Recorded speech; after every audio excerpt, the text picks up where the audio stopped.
Have you ever heard about these things called bearer shares? If you've been trolling around the depths of offshore forums and blogs, chances are you've probably heard somebody talking about these things called bearer shares. They are, in a sense, the Loch Ness monster of the offshore world. One of those things that's off in the abyss. People often don't know exactly how they work. It's probably not very useful, and yet the myth refuses to die. I'm going to tell you what bearer shares are, why they have been under scrutiny, and why you probably want to avoid them in this video.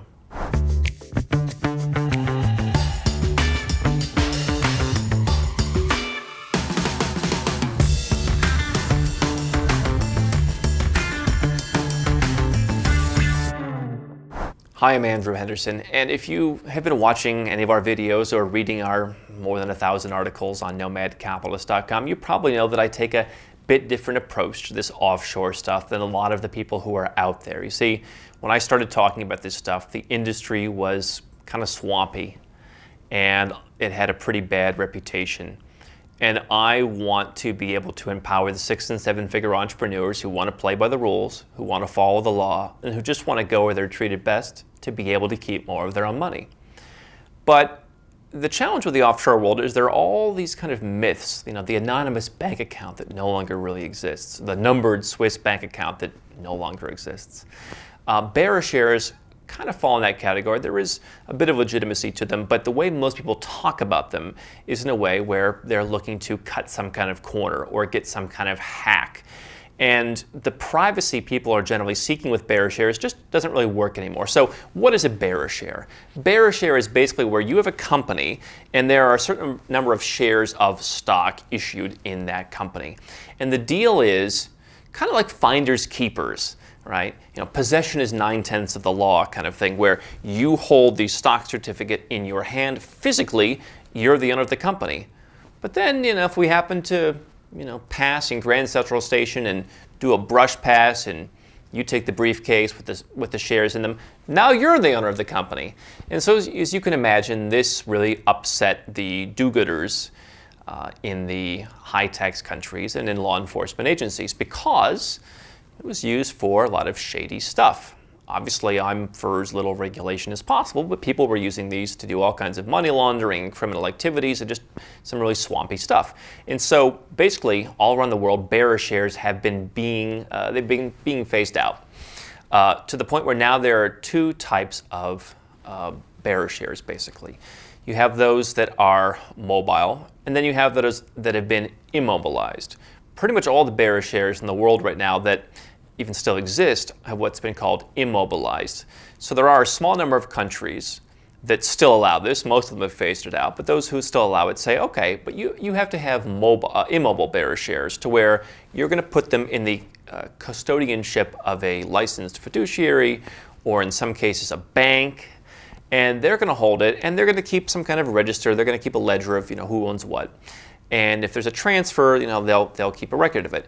Not entirely dissimilar to what happens with, for example, a Delaware LLC, where you have a registered agent who's in control, they're under the purview of the government, and you go through them and deal with who owns the company. So the purpose of an immobilized bearer share has really been to eliminate this thing where I could just give you my company and now you're in control and who knows what can happen. There's really not much in the way of mobile bearer shares anymore. And this is one of those things where, again, I know I'm the goody two-shoes, but for the average active business owner who just wants to reduce their tax rate, I don't really see the purpose of this. I absolutely share the frustration of folks who see how high-tax countries are taking a hatchet and making life difficult in the offshore centers. I think it's totally unfair how countries like the US and the UK go to tiny little islands that have very few other ways to raise revenue and make their life difficult and try and cut down their offshore financial centers. I absolutely think that is very unfortunate and heavy-handed. But the reality of the world we live in for you as the pragmatic entrepreneur is governments are looking to know who owns companies. They want to know what's going on. There are more disclosure forms than ever. And I'm not saying these disclosure forms are all necessary, nor am I saying that they're draconian. What I'm saying is, if you're sitting in a high-tax country paying 40 or 50% tax, there are still plenty of benefits of moving your company offshore. But the hacks of the 1980s, of nobody knowing who owns what, and flying under the radar and being able to do whatever you want, have largely come to an end. Not only because it's been largely phased out under the heavy hand of big governments like the US, but because operationally speaking, it's hard to run a company because no bank really wants to take on the high risk of a company where they don't know who owns it. Now, obviously, you have things like US LLCs, which have been kind of murky themselves. The US government is now taking some steps to make those a bit more transparent as well. But the bottom line is, going offshore is going to require some transparency. Even these company registrars in many jurisdictions are being opened up under the pressure of high-tax governments. For the average person who's simply running a business, you're going to get all the tax benefits and asset protection benefits you want by simply going offshore. All the ancillary things of privacy, I can understand the desire for them, but in this day and age, unfortunately, they've been ruled out.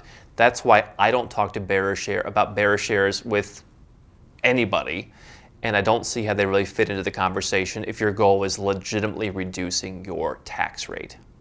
Hi, I'm Andrew Henderson from Nomad Capitalist. I wrote this book, which you can find on Amazon, to distill a lot of the stuff we talk about in these videos and a lot of the stuff I've learned over the last decade plus traveling all around the world, teaching you about how to legally reduce your taxes, build your personal freedom, and create wealth faster. Definitely get a copy of this book if you want to learn more. Now, if you want to watch more videos, make sure you subscribe to our channel and make sure you click the notifications bell so you never miss one of our new videos with more tips on how to go where you're treated best.